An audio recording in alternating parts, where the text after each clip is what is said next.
Quero convidar você a abrir a sua Bíblia no Evangelho do Senhor, segundo nos relata Mateus. Nós temos feito uma série de exposições da Palavra do Senhor no Sermão do Monte. E nós estamos no capítulo 5 de Mateus. E de forma específica, no dia de hoje, nós vamos ler a partir do verso 17. Mateus, capítulo 5, de 17 a 20. Para a leitura do Evangelho, eu quero convidar os amados a se colocarem de pé.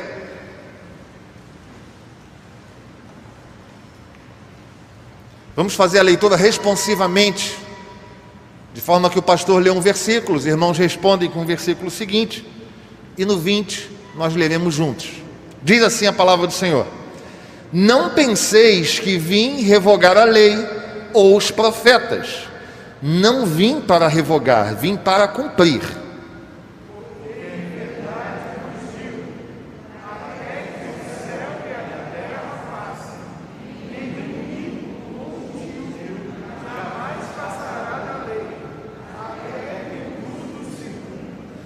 Aquele, pois, que violar um destes mandamentos, posto que dos menores, e assim ensinar aos homens, será considerado mínimo no reino dos céus. Aquele, porém, que observar e ensinar, esse será considerado grande no reino dos céus.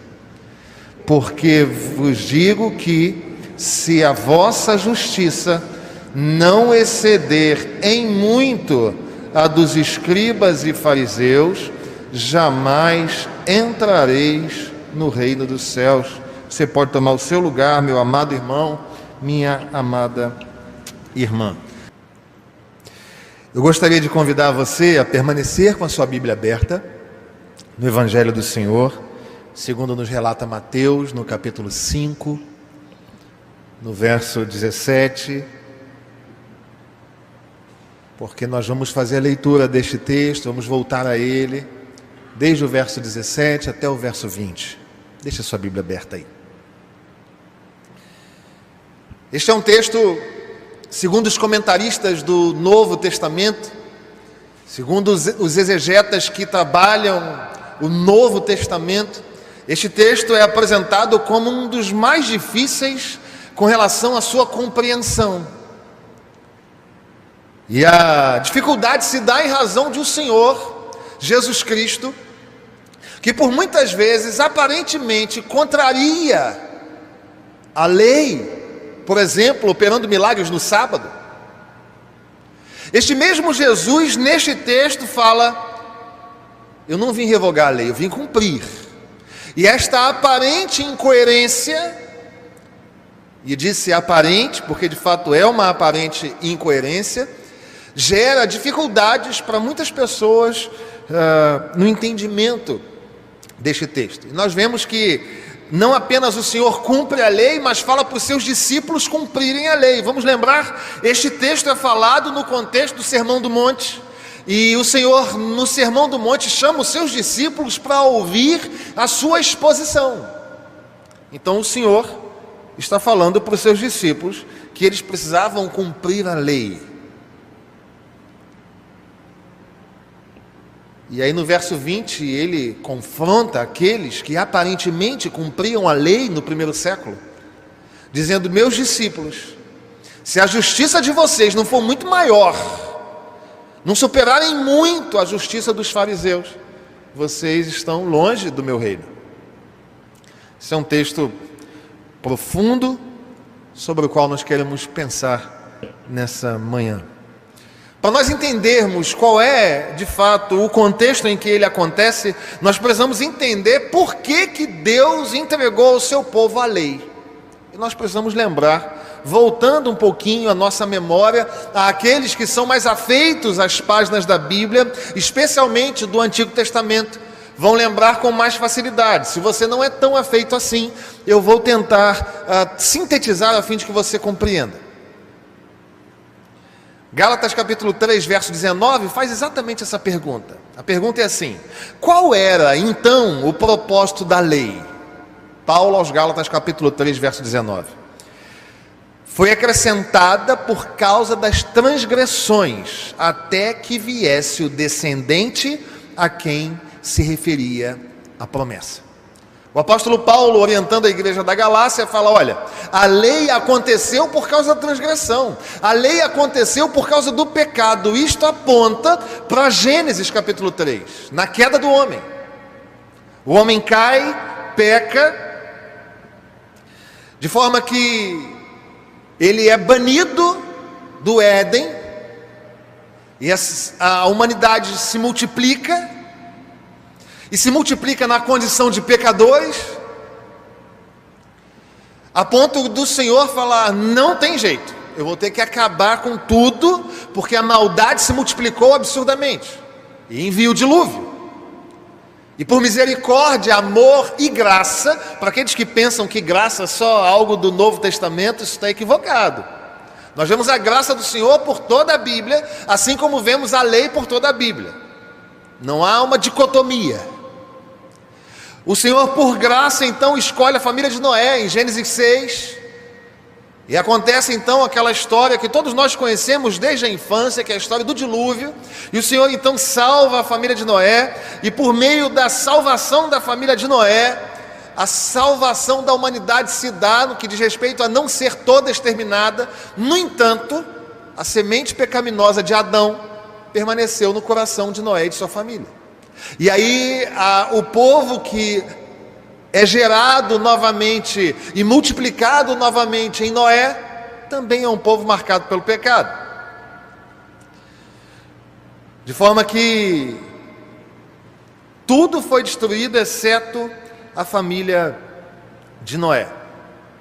E nesse contexto de pecado, então, ainda com o povo pecando, o Senhor escolhe Abrão.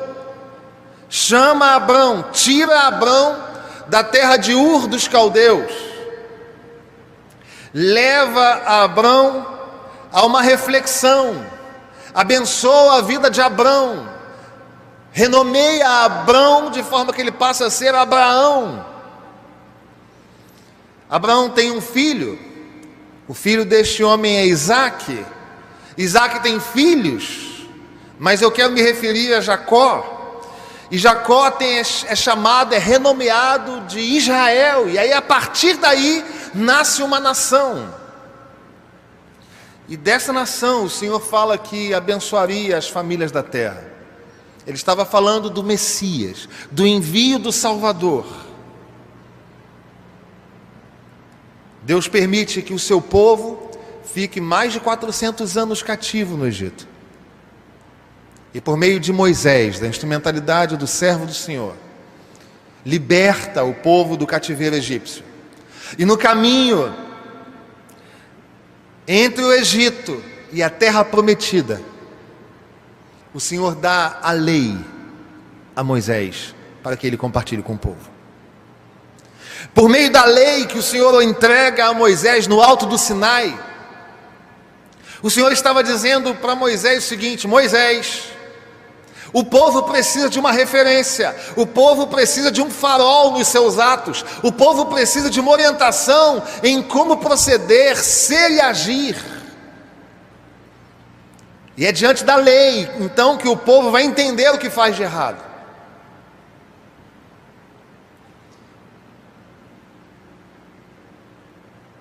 Romanos capítulo 3, verso 20, a palavra do Senhor nos diz por meio do apóstolo Paulo o seguinte: portanto, ninguém será declarado justo diante dele, baseando-se na obediência à lei, pois é mediante a lei que nos tornamos plenamente conscientes do pecado. Deixa eu te explicar isso. Essa é a intenção da lei.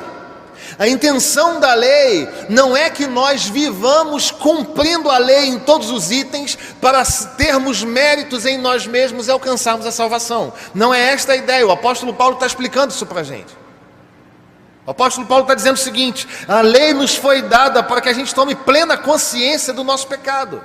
É diante da lei que nós vemos o quanto nós estamos longe. E o Senhor vem nesse texto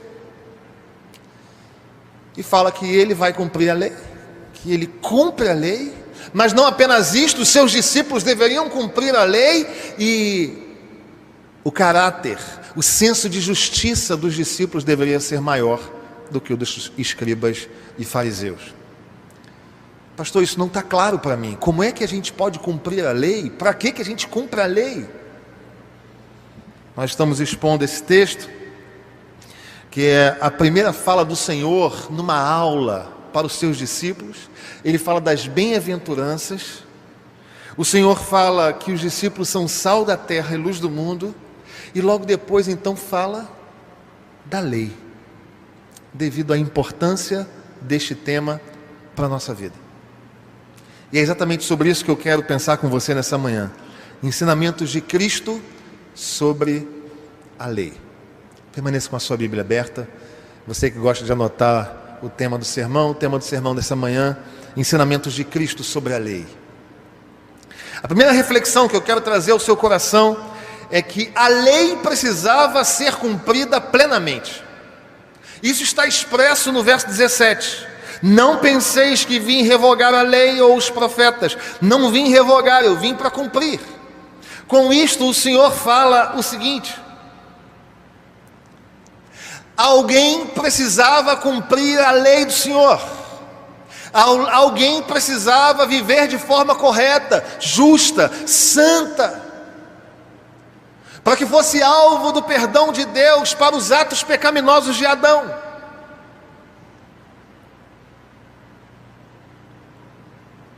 É interessante que este texto segue uma estrutura chamada de textos programáticos. O que eram textos programáticos? Você vai ver isto no Evangelho. É um texto que começa com uma negação: não penseis.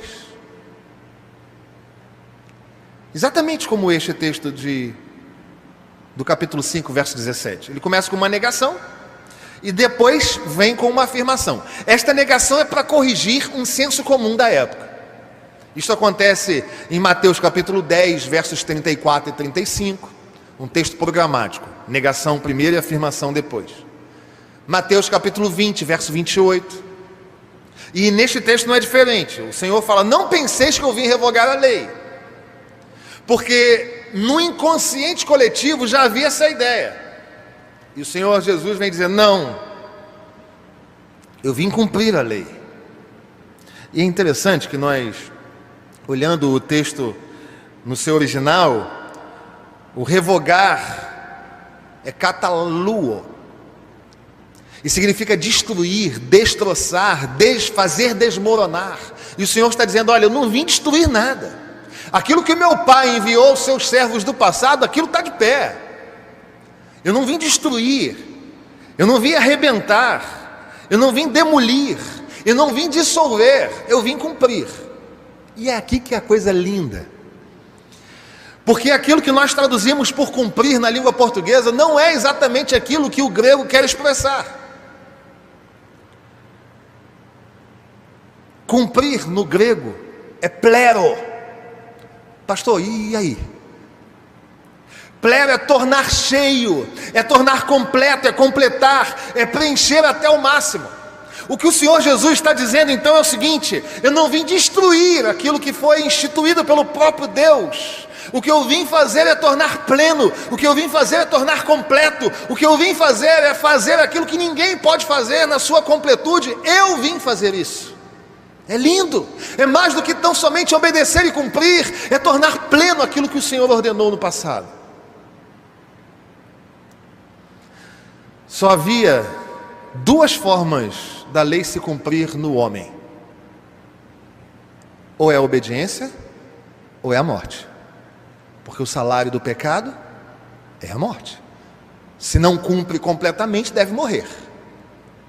Então, ou é a obediência total e plena e completa, ou é a morte. E Cristo então aceitou morrer, mesmo tendo cumprido cabalmente a lei. E por que ele fez isso?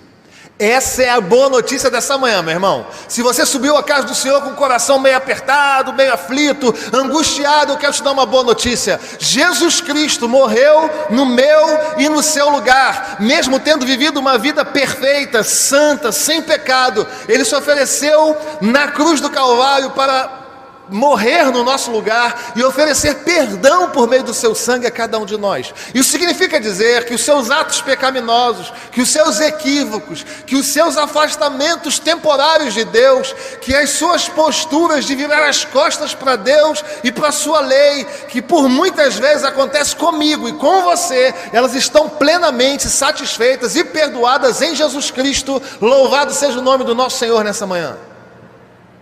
Eu só ouvi 2 améns. Meu irmão, não dava para mim e para você. Era impossível nós seguirmos os preceitos da lei perfeitamente, completamente.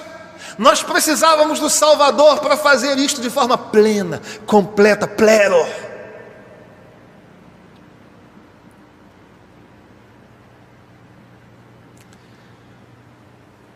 Em outras palavras, a cruz é uma marca de amor, mas era também uma marca da ira de Deus. Nós olhamos e romantizamos e olhamos apenas por uma perspectiva a cruz. Olhamos para a cruz como marca de amor e de fato o era. Nenhuma outra declaração de amor foi tão clara quanto a morte do Senhor Jesus na cruz. No entanto, na cruz também há a justiça de Deus. Na cruz também há a ira de Deus contra pecadores como eu e você.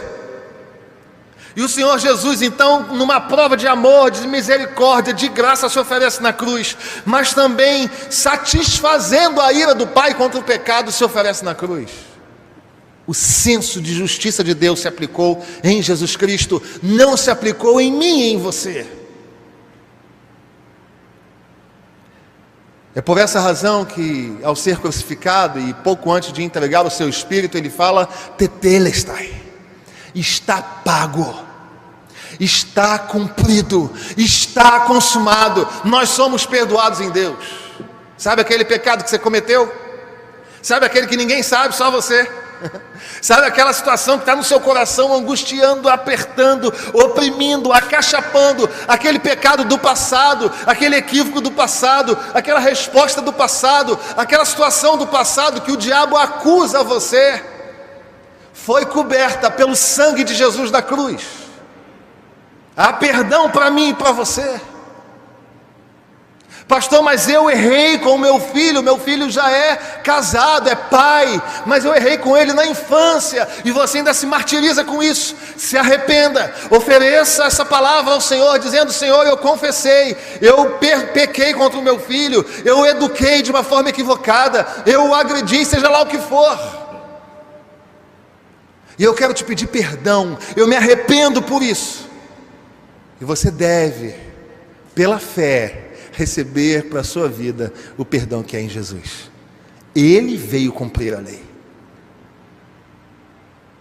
É por essa razão que o apóstolo Paulo, em Colossenses capítulo 2, verso 14, diz que ele, aleluia, cancelou o escrito de dívida. Eu queria que você não precisa falar nada agora não, mas você vai falar para dentro de você. Você vai dizer assim: obrigado, Senhor, porque o Senhor cancelou o meu escrito de dívida. Louvado seja o nome do Senhor. Ele cancelou as suas dívidas na cruz do Calvário. Somente Ele seria capaz de cumprir essa missão. Ele cumpriu de forma plena, pleno. Somente Ele. Uma segunda lição que eu quero compartilhar com você a respeito da lei é que ela deve ser observada e ensinada.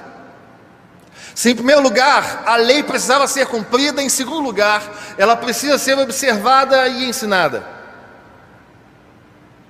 A palavra grega para observar é produzir, construir, formar, e a ensinar é didasko, que deu para nós didática e coisas desse tipo. É conversar com os outros a fim de instruí-lo.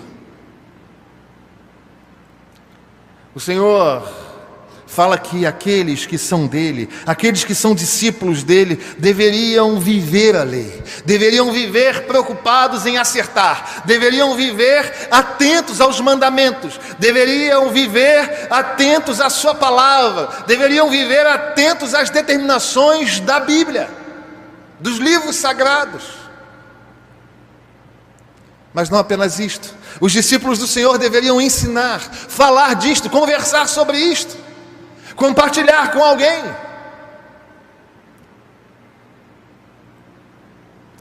Só que numa leitura superficial, quando nós lemos o verso 18 e o verso 19, a impressão que nos dá é que Jesus se tornou um amigo dos fariseus. Vamos ver, olha só. Porque em verdade vos digo, até que o céu e a terra passem, nenhum i ou um tio jamais passará da lei, até que tudo se cumpra. Aquele, pois, que violar um destes mandamentos, posto que dos menores, e assim ensinar aos homens, será considerado o mínimo no reino dos céus. Aquele, porém, que observar e ensinar, esse será considerado grande no reino dos céus. Não te dá a impressão de que o Senhor está dizendo, seja como os fariseus, cumpra tudo. A impressão que me dá, a impressão que nos dá, é que o Senhor nesse discurso se torna um amigo dos fariseus, porque eram os fariseus que proferiam a necessidade de obedecer à lei nos mínimos detalhes. No entanto, o que significa cumprir a lei? Esta é a pergunta ao nosso coração. O que o Senhor queria dizer com cumprir a lei? O que o Senhor está dizendo é o seguinte: as profecias do Antigo Testamento estavam vazias até que se cumpram, até que se cumprissem. Quando o profeta Isaías disse que ele levaria sobre ele as nossas enfermidades, até que isso se cumprisse, essa profecia estava vazia. Da mesma forma, a lei estava vazia enquanto alguém não a cumprisse por completo. O que o Senhor está dizendo é o seguinte: agora em mim, a lei e os profetas estão plenamente cumpridos. E agora em mim, a partir de mim, eu estou ensinando aos meus discípulos como eles devem viver. O que o Senhor está dizendo é: meu amado irmão, minha amada irmã, se você se equivocar e pecar, você cumpre a lei, sabe como? Pela fé no Filho de Deus. Quando você e eu nos erramos e nos equivocamos, nós olhamos pela fé para o justo e nos tornamos justificados nele. É o que Paulo fala no capítulo 5 de Romanos: justificados, pois, mediante a fé, temos paz com Deus. Isso não nos leva a uma vida desregrada. Isso nos leva a uma vida descansada em Deus. Nós que buscamos, nós que lemos, nós que estudamos, nós que procuramos santidade, nós que procuramos obedecer a Deus em todas as coisas, quando nós nos equivocarmos pela fé, nós temos um advogado na presença do Senhor que nos ensina a viver a lei por meio da justiça dele. E o Senhor Jesus vai dizer então qual é o resumo da lei: amar a Deus acima de todas as coisas, e ao próximo como a si mesmo. De forma que o resumo da lei é o amor. Como dizia o U2, aqueles que são mais jovens aí lembram? Love is the higher law. O amor é o maior. O amor é a lei máxima. O que acontece, queridos, é que nós precisamos entender que é disso que o Senhor está falando aqui. O Senhor está falando de amar o outro. O Senhor está falando de amar o próximo. O Senhor está falando de cuidar do outro. E o Senhor está falando de amar a Ele mesmo. Só para que os irmãos entendam, quando os fariseus leram no Antigo Testamento a amar o próximo, sabe o que os fariseus interpretaram? que o coletor de impostos, que o pecador, que o gentio. Amar a estes era desnecessário. Amar o próximo é o próximo que seja próximo a você. Tem que ser amigo, tem que ser do mesmo clã, tem que ser da mesma classe. E o Senhor está dizendo, não é nada disso. Em mim, vocês precisam aprender uma nova lição. O amor é para todos. O cuidado é para todos. O próximo é tudo que não sou eu. A lei continua a ensinar, queridos, o quanto nós precisamos de Deus, o quanto nós precisamos da misericórdia do Senhor, o quanto nós precisamos da presença do Espírito Santo a consertar a minha vida e a sua, o quanto nós precisamos da lei do Senhor a iluminar o nosso caminho, a ser lâmpada para os nossos pés.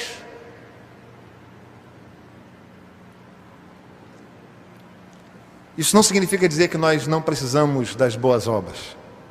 Isso significa dizer que nós não precisamos delas para ser salvos. Quando nós errarmos e nos equivocarmos pela fé, nós cumprimos a lei, sendo justificados em Jesus. Não é lindo isso? Deixa eu falar uma coisa para você aqui, olhe para mim. Talvez você tenha chegado aqui pensando assim, pastor, mas eu não sou aquele crente que eu devia ser. Eu já estou na igreja há tanto tempo, pastor. Tem gente que pode falar isso com muita tranquilidade e falam com muito carinho às vezes para mim. Pastor, eu sou crente há mais tempo do que o senhor é vivo. Irmãos nossos que têm 50 anos de fé, por exemplo, 60 anos de fé, tem mais tempo de fé do que eu tenho de vida. E aí talvez esse irmão fale, pastor, eu mesmo com tanto tempo de fé, eu ainda não sou o que eu deveria. Eu devo dizer para você, meu amado irmão, minha amada irmã, pela fé no Filho de Deus, você é justificado. Você não precisa ser perfeito, você precisa crer nele. E que ele se torna galardoador daqueles que o buscam. Você entende isso? Isso tem que gerar paz no seu coração. Você não sai daqui com uma lista moralista do que você deve fazer. Você sai daqui com a certeza plena de que há perdão em Jesus para a sua vida. Basta que você creia no seu sacrifício da cruz. Mas em terceiro e último lugar, o verso 20 diz assim: Porque vos digo que se a vossa justiça não excederem muito a dos escribas e dos fariseus, jamais entrareis no reino dos céus. Essa justiça, essa lei precisa ser internalizada. Em primeiro lugar, ela precisava ser cumprida. Em segundo lugar, ela precisa ser observada e ensinada. Mas em terceiro lugar, ela deve ser internalizada, ela deve ser vivida dentro. A justiça dos escribas e dos fariseus, nós precisamos entender um pouquinho. Sabe como é que os escribas e fariseus entendiam a justiça nesse sentido? Eles entendiam o seguinte, que era como uma relação comercial mesmo. Era uma relação comercial mesmo. Se eu cumpro atos de bondade, se eu cumpro a lei, Deus me dá uma gaivotinha, sabe gaivota de professor? Uma gaivotinha azul. Se eu erro, se eu peco, ele me dá uma gaivotinha vermelha, mostrando o meu erro. E ao final disso, se o saldo é positivo, eu sou justo. Se o saldo é negativo, eu sou injusto. Era assim a justiça dos fariseus.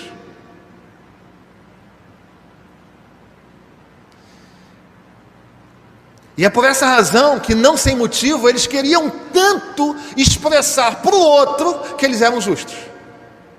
Tem um quê de consciência nisso. Tem um quê de alívio da alma nisso. O que acontece, queridos, é que a justiça que viviam os fariseus, a despeito de, talvez, no coração de alguns, haver uma intenção até positiva, no sentido de tentar acertar, a despeito de ser uma intenção positiva, ela era equivocada, porque não haveria alguém nesta vida aqui que completaria o ciclo, que preencheria as promessas e a lei, que cumpriria a promessa de forma pleno. Só Jesus. O que os fariseus faziam, o que os fariseus viviam, era algo semelhante à doutrina das obras, a salvação pelas obras. E o Senhor Jesus então está ensinando aos seus discípulos e a nós: não é nada disso. Não é pelo que você faz, é por aquilo que eu já fiz. O que o Senhor está dizendo para nós é aquilo que Paulo entendeu e escreveu em Romanos capítulo 3, verso 20: ninguém será justificado pelas obras. Escute isso, irmão. Você que se diz evangélico de coração, você que se diz evangélico nos lábios, na declaração, mas que por muitas vezes vive com o pacto das obras e não pelo pacto da graça. Porque assim, às vezes a gente vive isso. Quer ver? Vou dar uma situação. A gente diz nos lábios que é protestante, que é evangélico, que é salvo em Cristo, pacto da fé, pacto da graça. Mas se algum dia você está com febre e você não vem para a igreja, não é aquela saudade da igreja, aquela vontade de estar com os irmãos, não é isso. Você sente como se você estivesse pecando, que eu preciso ir para a igreja. Se eu não for para a igreja, Jesus tira a mão de cima de mim. A gente diz aqui que é pela graça e pela fé, mas na vida e na consciência por vezes é pelas obras. Quando você tem rancor de alguém, quando você nutre no coração um ódio de alguém, e você é incapaz de se colocar diante de Deus e pedir perdão por isso, abandonar esse sentimento, caminhar na direção da reconciliação, quando você não faz isto, mas com os lábios você diz: fala, meu irmão, tudo bem? A graça e a paz, que Jesus te abençoe. Nós, quando fazemos isto, nos assemelhamos aos fariseus e não aos discípulos, irmãos, porque a gente está querendo pregar alguma coisa externamente que não é vivida no interior.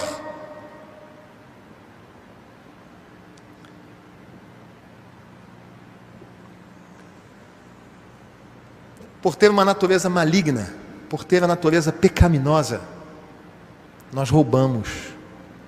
Você pode até não roubar fisicamente, mas você rouba a identidade de alguém quando você julga esta pessoa. Você pode não matar alguém, você pode não tocar num fio de cabelo da pessoa, mas quando você rilha os dentes com aquele sentimento de que pena que essa pessoa existe, mas mesmo fazendo isto, sorri para ela,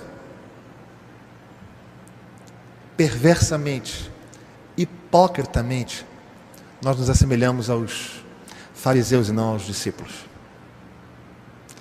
É nesse sentido que o Senhor está dizendo para nós que se a nossa justiça não superar em muito a justiça dos fariseus, a gente não tem parte com Ele.